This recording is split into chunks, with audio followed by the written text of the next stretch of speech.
Conseils, analyses, témoignages, modèles de succès, décryptage des écosystèmes entrepreneurial, innovation et information, Business Inside. Business Inside, c'est une plateforme de promotion de la culture entrepreneuriale qui vous dévoile les secrets et les codes qui constituent le tissu entrepreneurial au Gabon. Business Inside, c'est tous les vendredis à partir de 10h15, rediffusion tous les samedis dès 19h05.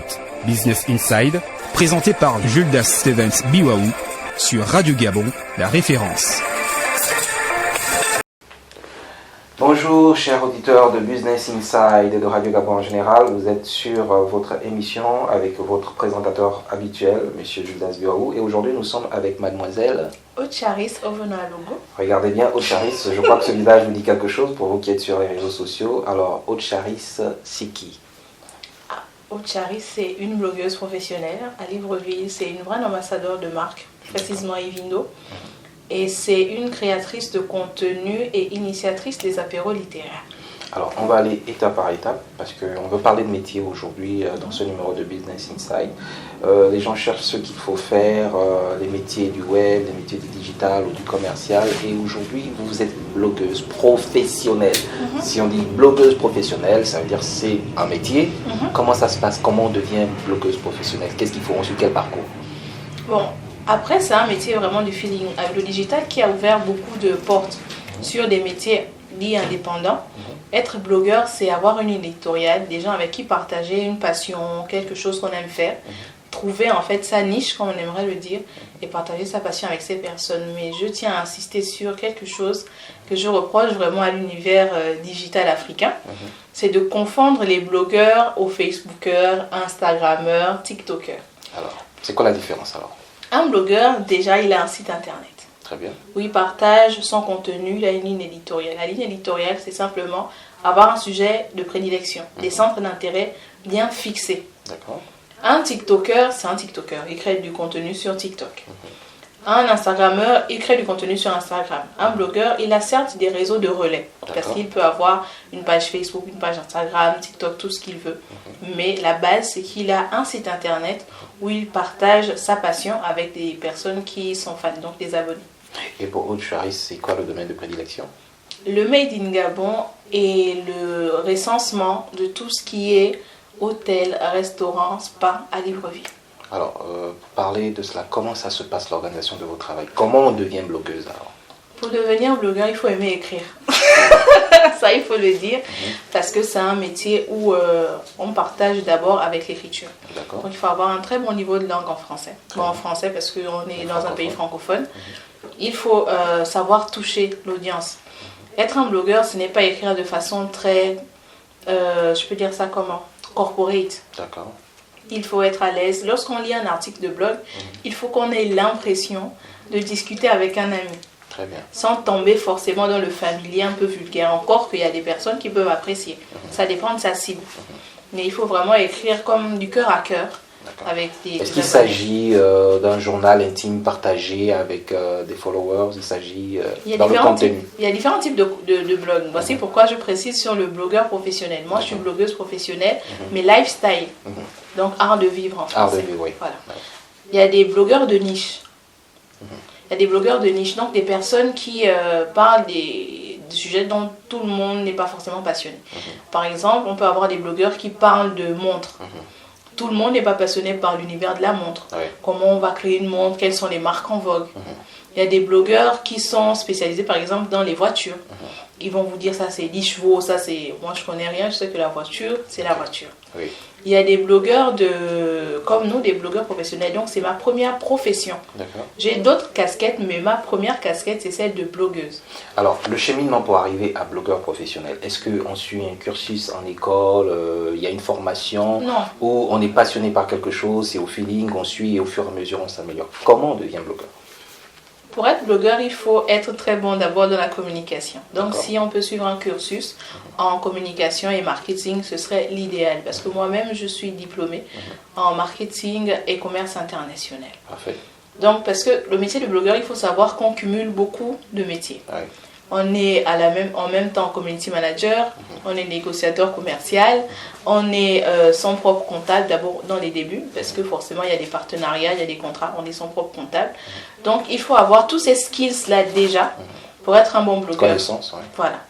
Avant de parler de tout ça, il faut d'abord bien écrire. Pour moi, c'est ça la base. La base c'est savoir écrire. Voilà. Donc, parce qu'on communique dans une langue et il faut savoir manier cette langue pour voilà. bien que... Parce que tu ne peux pas être blogueur, parce qu'il y a des blogueurs qui, par extension, corrigent des documents, corrigent des romans, par exemple. Et si vous ne savez pas écrire, comment vous faites pour accéder à ce niveau de métier? Et comment on fait pour s'étendre dans ce métier, c'est-à-dire se développer? On commence à quel niveau et comment on fait pour prendre de l'ampleur, puisque le blog c'est sur Internet? Bon, comme je disais, il faut vraiment avoir des connaissances en marketing, mais en marketing digital.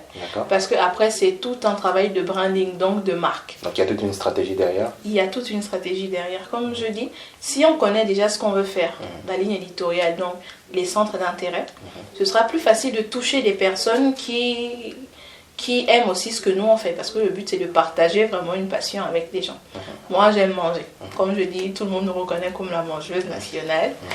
Et j'étais un peu fatiguée de recevoir des messages tout le temps. Oui, Chari, je vais aller à tel endroit. J'ai dit, je vais créer un blog où au lieu de m'embêter, il suffit juste d'envoyer le lien et vous consultez en fait tout ce qui vous plaît, hôtel, spa, restaurant et produits gabonais. Je mets vraiment l'accent sur les produits gabonais parce qu'on est dans une vague de consommation locale. Et c'est important de connaître les produits locaux qui n'ont pas assez de moyens pour faire de la grosse communication. D'accord. Mais est-ce que le style de blogging que vous faites, c'est, on dirait, une sorte d'annuaire en ligne ou c'est totalement différent? C'est un peu différent parce que parfois je parle des sujets de société, mais qui touchent forcément au Made in Gabon. D'accord. Mais j'ai un projet et c'est quasiment ficelé. Il suffit juste de le développeur en train de faire le lien de téléchargement d'un guide qui va recenser les hôtels, les restaurants, les spas pour les touristes et pour les locaux. Parce que bien qu'on soit gabonais et qu'on soit à Libreville, on ne connaît pas toujours le coin où il faut manger, le coin où il faut aller se détendre. Et donc moi j'ai créé en fait ce guide-là. Alors, puisqu'on parle de blogging professionnel, donc vous êtes une blogueuse professionnelle, quand on parle de profession, ça veut dire qu'on vit de ce métier-là ou de cette profession. Comment ça se passe pour vous? Ça se passe super bien parce que je crois en la grâce. D'accord. Comme je suis chrétienne, je crois vraiment à la grâce de Dieu. Et je suis arrivée dans le domaine du blogging alors que beaucoup de gens m'avaient dit que ce n'était pas vraiment un métier. D'accord. Et comme on dit chez les Gabonais, moi quand je fais quelque chose, je mets les organes. Très bien. Donc, vous avez mis les organes. Oui, j'ai mis les organes et comme j'avais déjà un passé en tant que rédactrice, parce que j'ai travaillé en tant que rédactrice indépendante pour beaucoup de magazines gabonais, j'avais déjà une certaine notoriété. Donc lorsque j'ai lancé mon blog, les gens ont dit mais pourquoi travailler avec les autres alors que la plume que je suivais chez ce magazine, c'est cette demoiselle en question.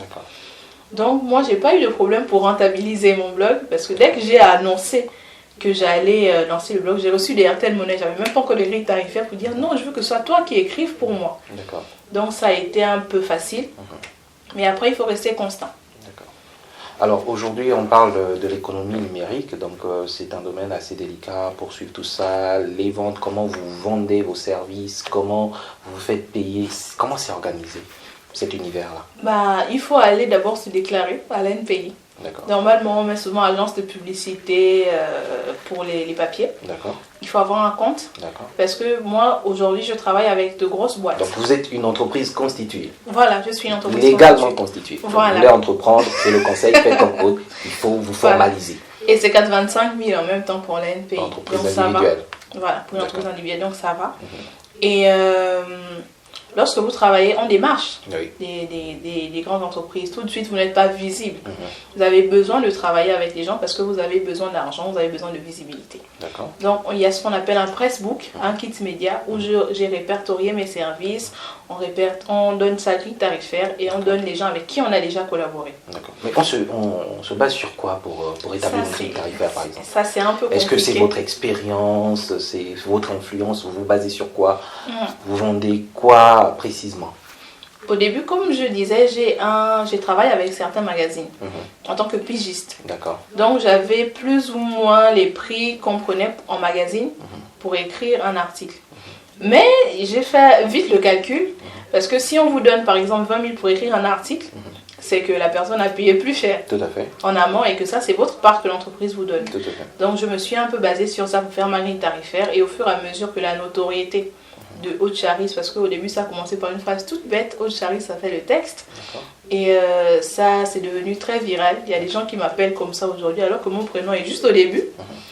Et je me suis basée sur ça. Et comme je travaille avec certaines entreprises, je peux citer Bon, non. Bon, des organismes internationaux et des grandes entreprises. Donc, lorsque vous vendez vos travaux d'écriture, on les estime vraiment haut. D'accord. Donc, c'est par rapport à la réceptivité du client que je fixais les prix. Donc, si vous dites 50 000, la personne regarde que bon, ça c'est accessible, c'est que c'est pas encore le bon prix. D'accord. Donc, c'est vraiment à la négociation et au fil. Voilà, exactement. D'accord. Et en matière d'organisation entrepreneuriale, parce que qui dit entreprise, déclaration à l'Agence nationale de la promotion des investissements, dit imposition, compte en banque, comment ça se passe tout ça? Parce qu'on peut être entrepreneur mais ne pas avoir forcément les compétences pour gérer tout ça. Comment ça se passe pour la blogueuse que vous êtes? Moi, c'est un peu compliqué encore. Je ne vais pas vous dire que je maîtrise tout. Je sais juste que j'ai mes codes de l'ANPI. Bon, j'ai mon ANPI, j'ai le compte en banque. Carte d'identité d'entreprise, donc la fiche circuit. Voilà. J'ai mon compte en banque et les virements se passent. Je vais juste retirer l'argent, ce que la banque enlève, je ne sais pas trop. Mais je pense que je vais m'attacher avec un comptable pour mieux comprendre. Parce que j'ai vu qu'il y a des jeunes Gabonais aussi qui offraient leur service de comptabilité aux petites entreprises. Et c'est une très belle initiative. Et donc, je vais vraiment m'attacher avec un comptable. Parce que même les entreprises individuelles sont imposables. Voilà. Donc, mais je sais même pas ce qu'on m'enlève. Je sais juste que je reçois de l'argent. Aujourd'hui, on parle de l'économie numérique et le blogging, je suppose, ça c'est le numérique, c'est le digital. Mais l'accès à Internet, puisque vous vendez et vous travaillez sur Internet, comment ça se passe pour vous? Est-ce que vous êtes bien fourni en matière d'Internet? Vous travaillez où et quand? L'avantage d'être blogueur, c'est que vous pouvez travailler partout, surtout à côté de la nourriture. Donc, je travaille souvent depuis la maison, depuis un café. Et je peux travailler partout. La petite anecdote, j'avais un article que je devrais écrire. La dame m'avait déjà payé. Il était 19h, j'accompagnais un ami. Et je me suis mise à écrire en marchant. Mais l'article, comme moi-même je l'ai relu, j'ai dit, mais en fait, je suis un génie parce que je l'ai écrit en marchant. Et c'était tard la nuit, donc je peux travailler de partout. Et ce métier qui n'est pas encore suffisamment connu, vous qui êtes déjà lancé et qui percevez déjà des revenus de ce métier, qu'est-ce que vous pouvez en dire aujourd'hui de ce métier de blogueuse pour vous? Ce métier, c'est un métier qui n'est pas reconnu ici. Je pense qu'ailleurs, c'est déjà un peu dépassé. En Occident, c'est un peu dépassé. C'est vrai qu'il y a des blogs de niche, il y a des blogs d'entreprise. Ce que moi je peux dire, c'est de ne pas lâcher prise, parce que le combat que nous les blogueurs aujourd'hui on mène, c'est vraiment pour que une nouvelle vague arrive et puisse bénéficier des contrats. Je pense en 2021, j'ai lancé une campagne qui s'appelait Respecte mon blog, qui a été reprise en Centrafrique, au Congo, par certains artistes gabonais qui se sont appropriés vraiment ce concept. Et comme j'ai travaillé avec des marques locales, ils ont participé, les marques elles ont participé, mais elles ne savaient pas que c'était un peu contre elles.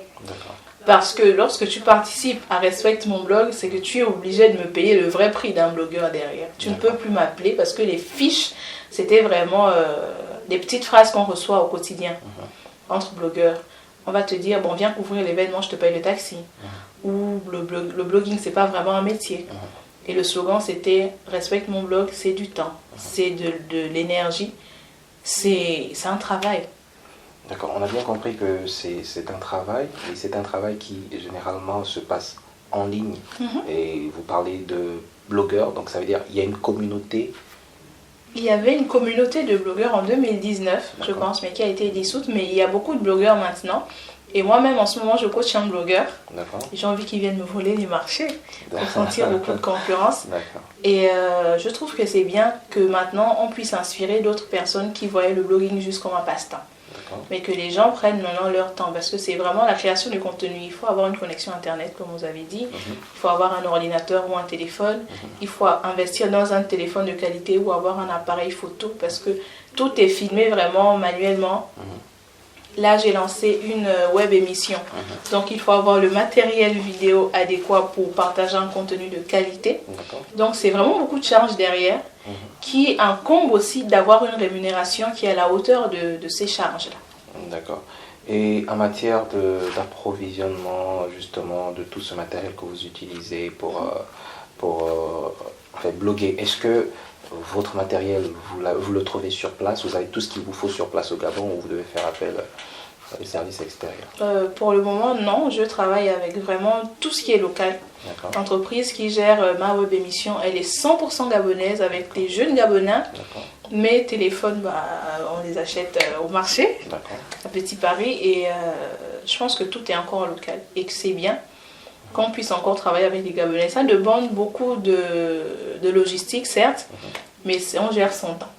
Alors, en matière de fourniture encore d'accès à Internet, nous tournons dans le cadre de Business Inside avec beaucoup d'opérateurs et ils se plaignent souvent, ils boudent de la qualité du flux que nous avons au Gabon. Est-ce que vous êtes confronté à ça? Je parle du flux Internet. Du tout.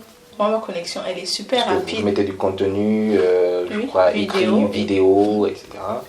Non, la connexion Internet chez moi, elle passe très bien. Je pense que parfois, ça dépend des quartiers, ça dépend des zones, parce que je pense que quand les opérateurs arrivent dans certains quartiers, on dit souvent la ligne est saturée. Donc, quand il y a beaucoup de personnes dans une zone, je pense que c'est ce qui fait un peu bugger la connexion.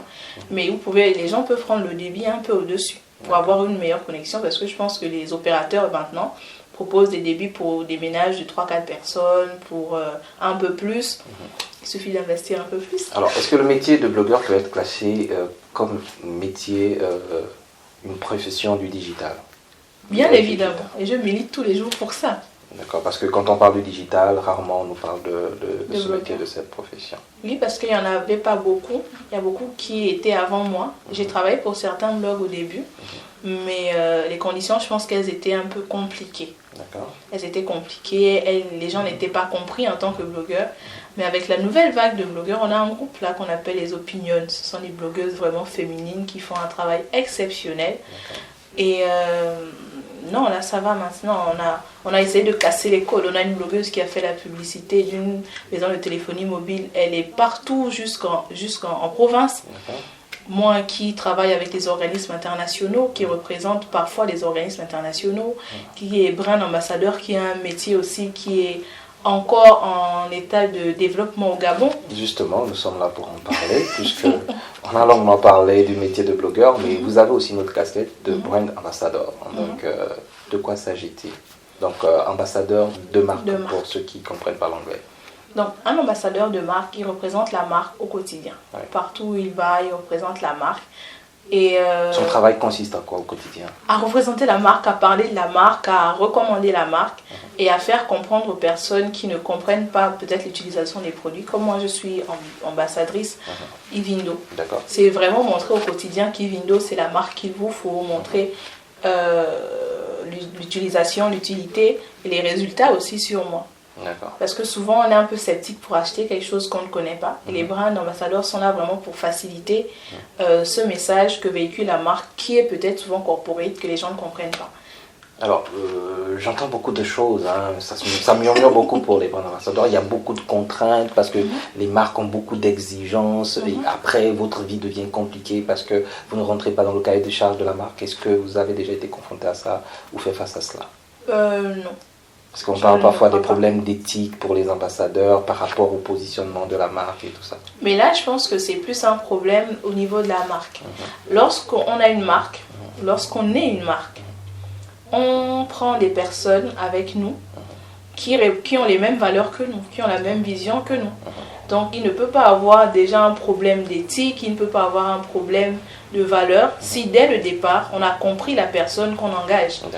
Parce que, par exemple, je ne peux pas faire la publicité d'une Ivindo et je suis une personne... Ivindo, c'est le luxe, si on peut le dire comme ça. C'est une marque de cosmétiques de luxe. Et je ne peux pas faire la publicité d'Ivindo si je suis une personne, j'aime les bars, j'aime les... Je ne sais pas si vous voyez un peu. cette image ne colle pas avec Evindo. D'accord. Donc on prend un brand ambassadeur selon les aspirations de la marque, les valeurs de la marque. Valeurs partagées. Exactement. Et comment est-ce qu'un brand ambassadeur est rémunéré? Et comment on rentre dans ce métier également? Bon, là, ça Il y a beaucoup de jeunes Gabonais, des jeunes Gabonaises qui nous regardent. Comment on rentre dans ce métier? Comment on en fait un métier? Ça dépend de la communication et de la communauté. Les brands ambassadeurs sont souvent pris parce qu'ils répondent normalement aux normes, mais qu'ils ont une certaine visibilité. D'accord. Parce Donc que à la c'est un base, peu il du faut avoir gagnant-gagnant. une visibilité. Voilà, D'accord. c'est un peu du gagnant-gagnant avec les marques. D'accord. On représente une marque, mais pour représenter une marque, il faut qu'il y ait des abonnés qui vous suivent, des personnes qui sont réceptives à ce que vous dégagez. D'accord. Est-ce qu'il y a une différence entre l'influenceur et le brand ambassadeur? Oui, il y a une grande différence. L'influenceur, il peut travailler avec tout le monde. Je peux dire ça comme ça dépend du contrat aussi qu'il a. Mais le brand ambassadeur représente vraiment la marque. Moi, si je fais un voyage, je vais à Port-Gentil, j'ai toujours la gamme Evindo. Et lorsque je vais faire un post, je vais forcément filmer Evindo pour dire que ouais, j'ai voyagé jamais sans ma trousse Evindo. C'est un peu ça. Mais pour moi, c'est un plaisir. Des personnes pour qui c'est des contraintes. D'accord. Parce qu'il faut le dire, il y a des personnes qui disent qu'elles veulent devenir ambassadrices de marque, mais qui n'utilisent pas vraiment la marque au quotidien. Alors que moi, ça fait 2 ans que j'utilise Evindo. D'accord. Donc, est-ce qu'on peut être brand ambassadeur de plusieurs produits ou des produits de même type?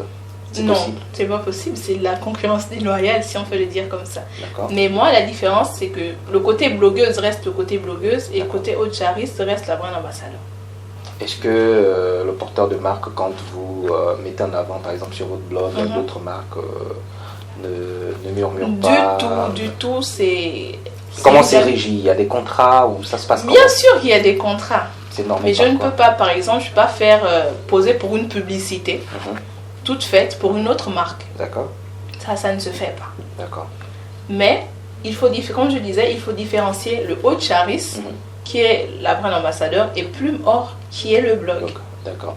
Mais et pour la brand ambassadeur, donc, puisque vous représentez la marque, partout où vous allez, vous portez la marque, est-ce que c'est pour un terme défini ou tant que la marque est là, vous continuez à porter la marque? Non, c'est un contrat, comme un contrat de travail, c'est un CDD, donc, si on peut le dire comme ça. Donc, je pose des questions pour ceux qui peut-être aspirent à ce métier ou qui sont curieux de savoir comment ça se passe. Comment est-ce qu'on fait justement pour pouvoir profiter de l'image qu'on a et le vendre à la marque? Comment on fait pour valoriser? Avoir le prix face à la marque en fait. Avoir du prix, je ne comprends pas exactement. Vous êtes une personne, vous avez une image et les marques veulent cette image. Voilà pourquoi elles vous donnent leur marque pour que vous la vendiez. Comment vous vendez cela? Et comme je dis, vous fixez votre prix en fait. Comment je fixe le prix? Oui. Est-ce que c'est en fonction de votre communauté? Il y a de ça. En fonction de votre expérience, ça se passe comment? Il y a de ça. C'est beaucoup plus par rapport à la communauté. À ce qu'on veut véhiculer et à l'image de marque que nous-mêmes on se donne. D'accord. Parce qu'on donc peut nous dire... les followers derrière, on vous aide un peu à gagner de l'argent. Exactement. Mais vous ne partagez pas avec nous. Mais voici... Non, si moi je suis là, et je le dis et j'assume mes mots. D'accord. Je suis la seule blogueuse gabonaise qui prend soin de ses abonnés. Parce que j'organise souvent les jeux concours et je paye moi-même les lots. D'accord. J'organise des rencontres, des buffets pour les anniversaires. Même quand ce n'est pas l'anniversaire de mon blog, je peux prendre, je dis par exemple 10 super fans, je les emmène au restaurant et je paye tout. Ah, on va tous devenir des super fans alors. Donc je prends vraiment soin de ma communauté parce que, et je prends le soin de les remercier à chaque fois que je vais à un palier différent parce que c'est à cause d'eux. S'ils ne me donnaient pas autant de visibilité, autant de crédibilité, je ne pense pas que je serais autant vue comme je le suis aujourd'hui. Alors, quelles sont les valeurs principales sur lesquelles un brand ambassadeur doit s'asseoir pour pouvoir avoir de la visibilité et attirer plus de marques? Il doit créer du contenu. Il doit être constant sur les réseaux. Et il doit s'assurer... Donc, créativité, constance. Et la personne doit s'assurer que ces valeurs vont répondre aux valeurs de la marque avec laquelle elle va travailler pour éviter les frictions intérieures. D'accord. Puisqu'on parle de métier, brand ambassadeur, blogueuse, on peut vivre de ce métier au Gabon et également amener d'autres personnes à vivre, puisque vous avez parlé d'un jeune que vous êtes en train de former. Je vous écoute. Oui, mais moi-même je vis de ça. Aujourd'hui, je loue. D'accord. J'ai une maison que je loue. Je paye mes charges, je paye mes factures d'internet. D'accord. Et tout ça avec mon métier de blogueuse et les autres affinités. Parce que être blogueuse, comme je disais au départ, vous pouvez faire de la correction de documents. Mais comme je suis dans la communication, je peux aussi être gestionnaire de page. D'accord. Et en brand ambassadeur. Donc il y a des revenus qui sortent en fait de là. Mais d'abord parce que je suis blogueuse, en étant visible, les gens m'approchent pour différents services. D'accord. Et voilà. Donc, puisque vous avez une entreprise de communication dans laquelle vous faites le blogging, et c'est dans la même entreprise que vous vendez votre image en tant que... Comment pourrait faire un jeune ou une jeune gabonaise qui voudrait devenir blogueur ou blogueuse pour faire comme Aude Charis? Je vais donner d'abord le mauvais conseil. C'est pas un mauvais conseil, mais c'est quelque chose qu'on déconseillerait normalement de dire. Mais commencez d'abord au noir pour voir s'il y a une cible. Oui. S'il y a une communauté, parce que vous ne pouvez pas vous engager à aller créer légalement votre marque et voir qu'en fait derrière il n'y a pas de retour, il n'y a pas de revenu. Moi c'est ça, et travailler votre image de marque. Il y a ce qu'on appelle la e-réputation qui consiste à vraiment vérifier ce qu'on poste de nous sur internet et à ce qu'on donne l'image aux gens, que ce qu'on veut que les gens pensent de nous, ce que nous-mêmes on a décidé que les gens pensent de nous. D'accord. Et il faut travailler ça. Et il y a souvent un problème entre les personnes que l'on suit ou qu'on voit sur les réseaux sociaux ou sur les sites internet, normalement dans le virtuel, dans le digital, et le monde réel. Est-ce que c'est le cas? Est-ce que la Aude Charis que l'on connaît dans le digital, tout ce qui est site internet, blog, etc., page, c'est la même Aude Charis qu'on a au quotidien? C'est toujours Comment on gère tout ça? Moi, Puisque là, c'est votre profession, votre métier, mais est-ce que c'est également votre quotidien? Je suis... J'ai d'abord fait psychologie avant de me lancer dans le marketing. Et je trouve qu'on est toujours la même personne partout. Lorsqu'il y a un dysfonctionnement entre ce qu'on montre, ce qu'on est, c'est qu'on a un petit problème mental. Je suis Aude Charis, je mange la façon dont je dis que j'aime manger dans la vraie vie, c'est ce que je partage sur internet. Et je dis toujours que la passion d'être blogueuse et de parler des restaurants, c'est venu d'une passion du gourmande d'abord. Les restaurants, voilà, les restaurants, les hôtels. Je n'aime pas dormir longtemps au même endroit par exemple. Donc c'est moi au quotidien, la petite folle Aude Charis que tout le monde connaît, c'est toujours moi. Et donc s'il y a une décadence entre ce que vous présentez et ce que vous êtes, c'est que vous jouez un rôle et que vous n'êtes pas vrai. Donc il y a des gens qui s'attachent à votre personnalité virtuelle, oui, mais qui ne pourraient vraiment pas s'attacher à vous dans le monde réel. Okay. Et on va terminer par cette question, puisqu'on est sur le digital, on est sur des métiers pas très connus au Gabon, mais on parle d'entrepreneuriat dans Business Inside, vous êtes une entrepreneuse.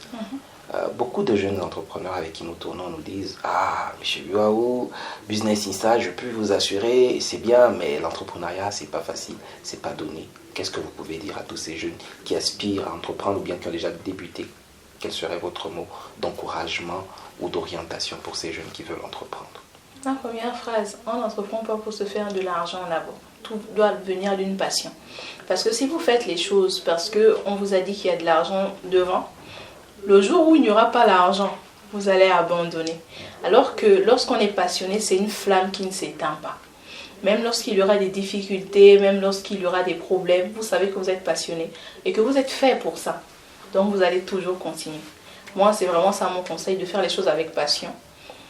Et en tant que blogueur, soyez constant. Vous ne pouvez pas poster un article une fois tous les 2 mois. C'est impossible. Ayez une ligne éditoriale, soyez discipliné.